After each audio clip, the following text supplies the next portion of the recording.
Spearfishing is an ancient method of fishing that has been used throughout the world for millennia. Early civilizations were familiar with the custom of spearing fish from rivers and streams using sharpened sticks. Today, modern spearfishing makes use of elastic-powered spear guns and slings, or compressed gas pneumatic-powered spear guns, to strike the hunted fish.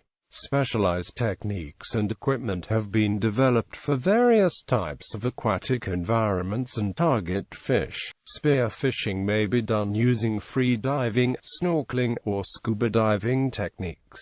Spearfishing while using scuba equipment is illegal in some countries. The use of mechanically powered spear guns is also outlawed in some countries and jurisdictions. Spearfishing is highly selective, normally uses no bait and has no bycatch. History.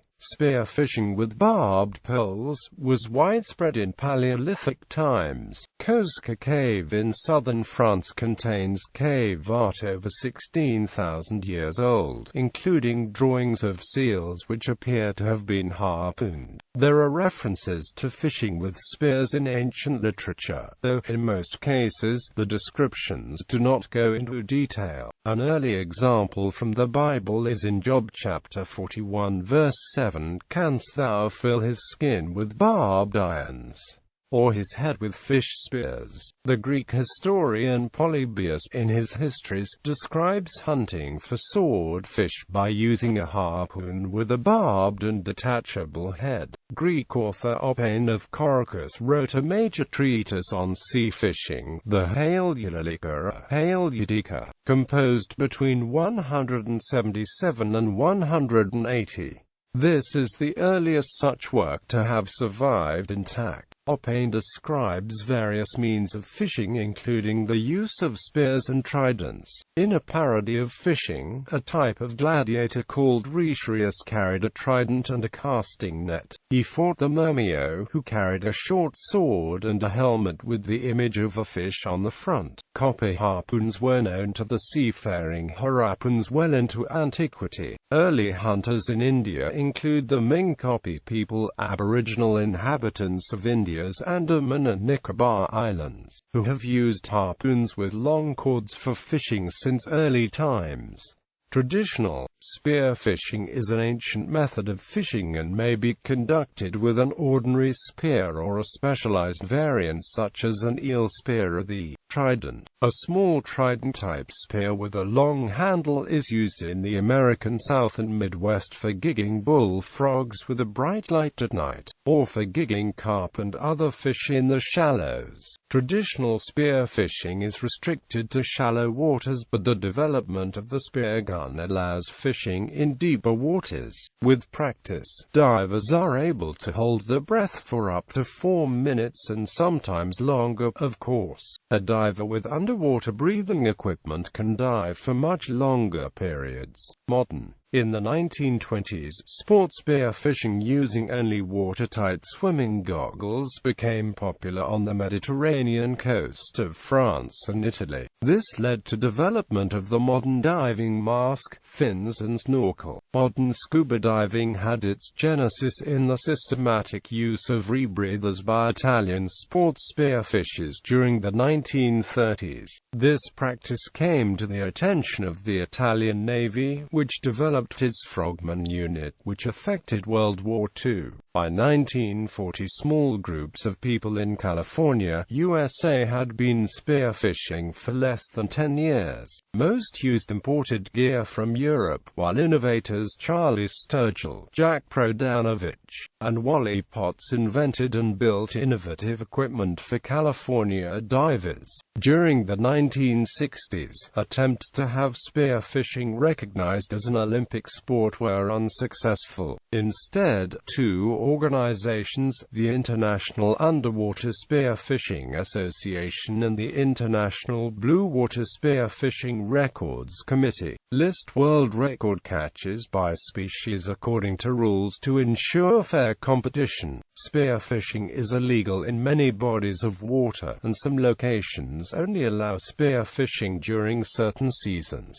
Conservation. Spearfishing has been implicated in local disappearances of Some species, including the Atlantic Goliath grouper on the Caribbean island of Bonaire, the Nassau grouper in the Barrier Reef off the coast of Belize, and the giant black sea bass in California, which have all been listed as endangered. Modern spearfishing has shifted focus onto catching only what one needs and targeting sustainable fisheries. As gear evolved in the 1960s and 1970s, spearfishermen typically viewed the ocean as an unlimited resource and often sold the catch. This practice is now heavily frowned upon in prominent spearfishing nations for promoting unsustainable methods and encouraging taking more fish than is needed. In countries such as Australia and South Africa, where the activity is regulated by state fisheries,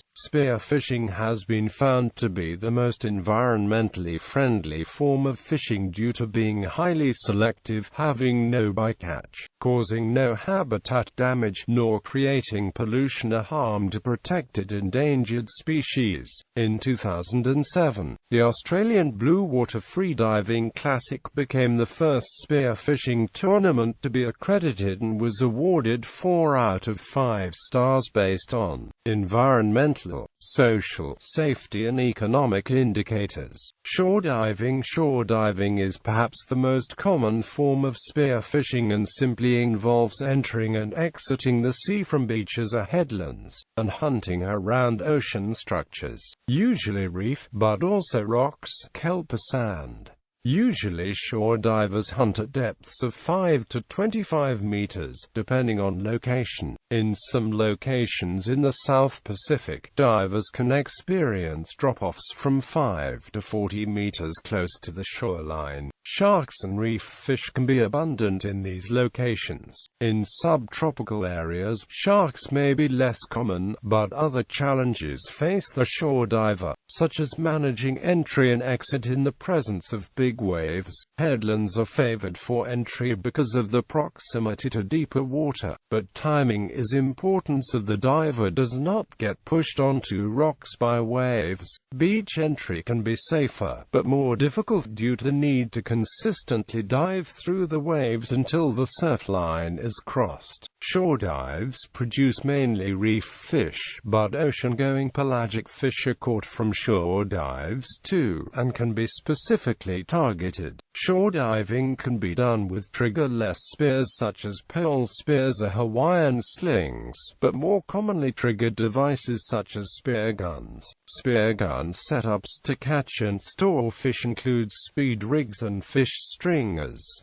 Boat diving, boats, ships, kayaks, or even jet ski can be used to access offshore reefs or ocean structure. Man-made structures such as oil rigs and fish aggregating devices are also fished. Sometimes a boat is necessary to access a location that is close to shore, but inaccessible by land. Methods and gear used for boat diving are similar to shore diving or blue water hunting, depending on the target prey. Boat diving is practiced worldwide. Hotspots include Mozambique, the Three Kings Islands of New Zealand, Gulf of Mexico oil rigs and the Great Barrier Reef. The deepwater fishing grounds off Cape Point have become popular with trophy hunting, freediving spearfishers in search of yellowfin tuna. Blue water hunting. Blue water hunting involves diving in open ocean waters for pelagic species. It involves accessing usually very deep and clear water and charming for large pelagic fish species such as marlin, tuna, wahoo, or giant trevally. Blue water hunting is often conducted in drifts. The boat driver drops divers and allows them to drift in the current for up to several kilometers before collecting them. Blue water hunters can go 4 hours without seeing any fish, and without any ocean structure or a visible bottom. The divers can experience sensory deprivation and have difficulty determining the size of a solitary fish. One technique to overcome this is to note the size of the fish's eye in relation to its body. Large specimens have a proportionally smaller eye. The creation of the Australian blue water freediving classic in 1995 in northern New South Wales was a revolutionary way of creating interest and promotion of this format of conservative underwater hunting, and contributed to the formation of the International Blue Water Spearfishing Records Committee. The IBSRC, formed in 1996,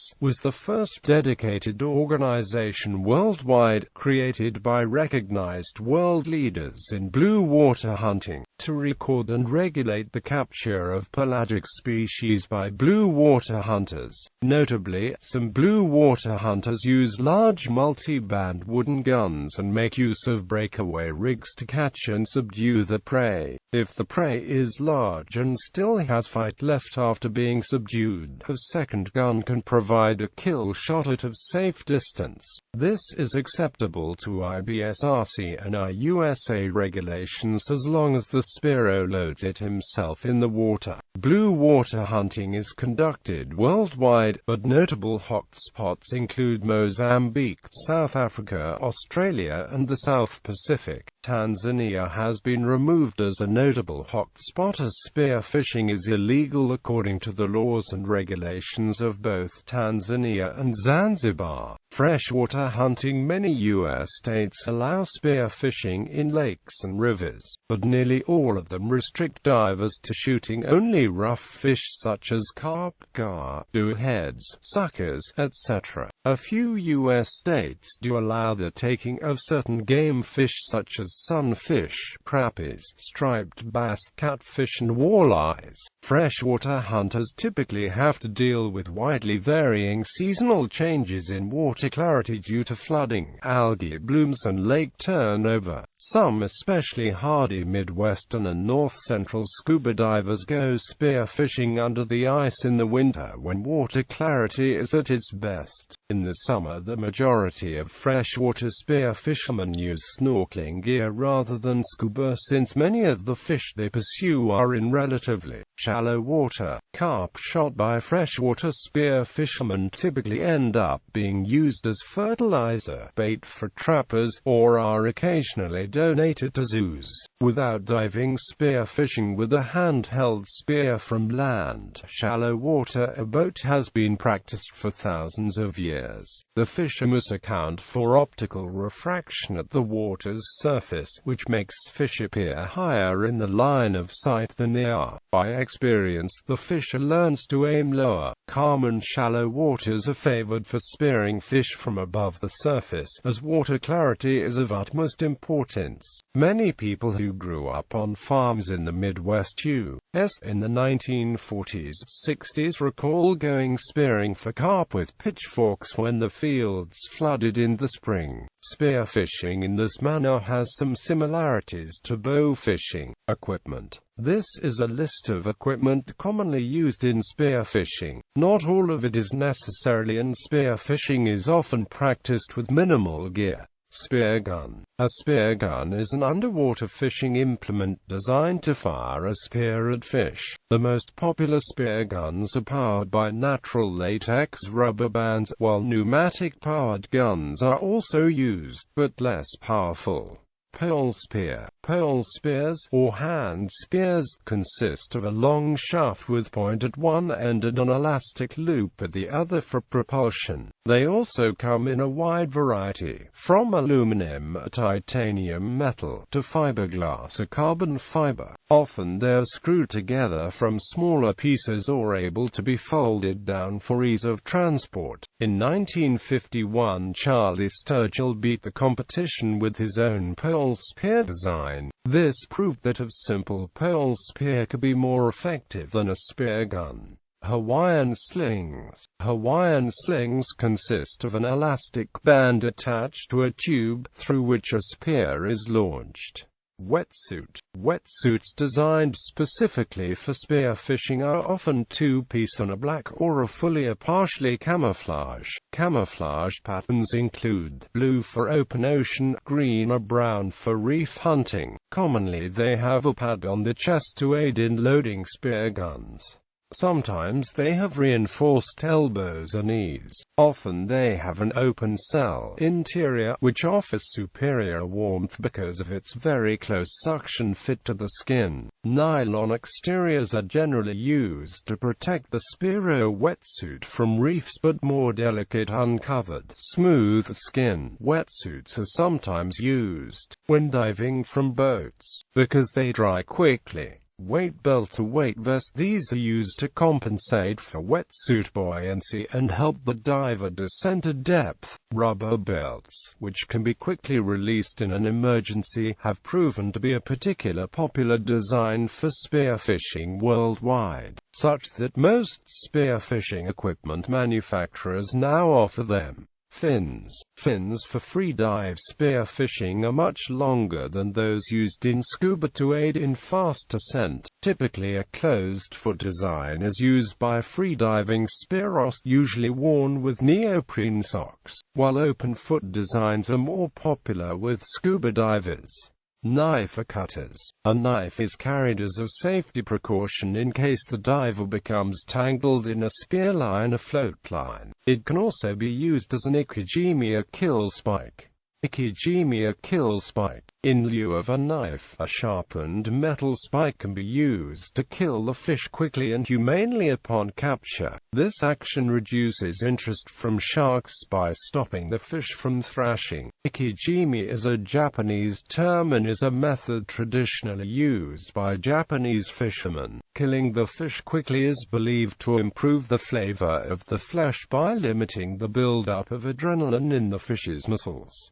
Buoy float. A buoy is usually tethered to the spearfish's spear gun or directly to the spear. A buoy helps to subdue large fish. It can also assist in storing fish, but is more importantly used as a safety device to warn boat drivers there is a diver in the area, usually by being large, brightly colored and flying a dive flag. A typical Spearo dive float will be torpedo-shaped, orange or red in color with a volume of between 7 and 36 liters and display a dive flag on a short mast. However, other designs, such as inflatable mini dinghy, planche, Tommy boater and bodyboards are also used.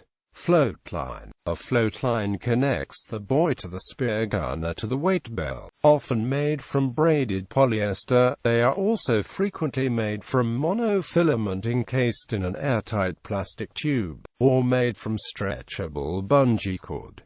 Gloves. Gloves are valuable to spearfishermen who desire to maintain a sense of safety or access more dangerous areas, such as those between coral, that could otherwise not be reached without use of the hands. They also aid in loading the bands on rubber-powered spear gun and protect the spearfish's hands from the teeth and spines of struggling fish. They are also used for warmth in colder climes. Fish stringer. Usually a length of cable, cord, string, monofilament terminated by a loop at one end and a large stainless steel pin, spike at the other. The pin is typically 15 to 30 centimeters long, 4 to 8 millimeters diameter, with a sharp point at one end, and with the cable threaded through a hole, usually in the middle. Can alternatively be a large, shaped loop of stainless steel, used to store speared fish on, usually attached to the dive float or around the waist of the diver. The pin can optionally be used as an ikijime spike to dispatch speared fish. Snorkel and diving mask. Spearfishing snorkels and diving masks are similar to those used for scuba diving, although the masks usually have two lenses and a lower internal volume. Diver down flag. The diver down flag is a safety flag used on the water to indicate to other boats that there is a diver below. When in use, it signals to other vessels to keep clear, watch for divers in the water, and operate at a slow speed. Management.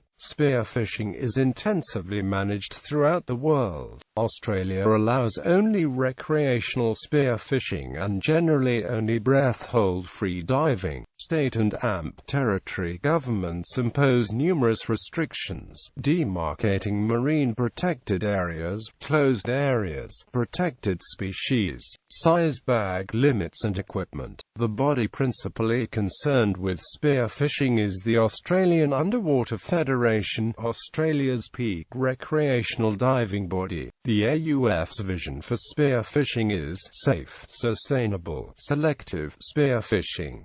The AUF provides membership advocacy and organizes competitions. Norway has a relatively large ratio of coastline to population, and has one of the most liberal spearfishing rules in the Northern Hemisphere. Spearfishing with scuba gear is widespread among recreational divers. Restrictions in Norway are limited to anadrome species, like Atlantic salmon, sea trout, and lobster. In Mexico, a regular fishing permit allows spearfishing, but not electromechanical spear guns. Spearfishing with scuba gear is illegal and the use of powerheads as well. Penalties are severe and include fines, confiscated gear and even imprisonment. United States has different spearfishing regulations for each state. In Florida, spearfishing is restricted to several hundred yards offshore in many areas, and the usage of a powerhead is prohibited within state waters. Many types of fish are currently under heavy bag restrictions. In California, only recreational spearfishing is allowed. California also imposes numerous restrictions, demarcating marine protected areas, closed areas, protected species, size bag limits and equipment. Spearfishing in Puerto Rico has its own set of rules. In the UK, while spearfishing is not explicitly regulated, it is instead subject to both local and national level legislation relating to permitted fish species and minimum size limits. For example, it is not permitted to spearfish in freshwater and the non-tidal reaches of rivers. Under recent EU guidelines, recreational spearfishing is now explicitly permitted in the EU's Atlantic waters.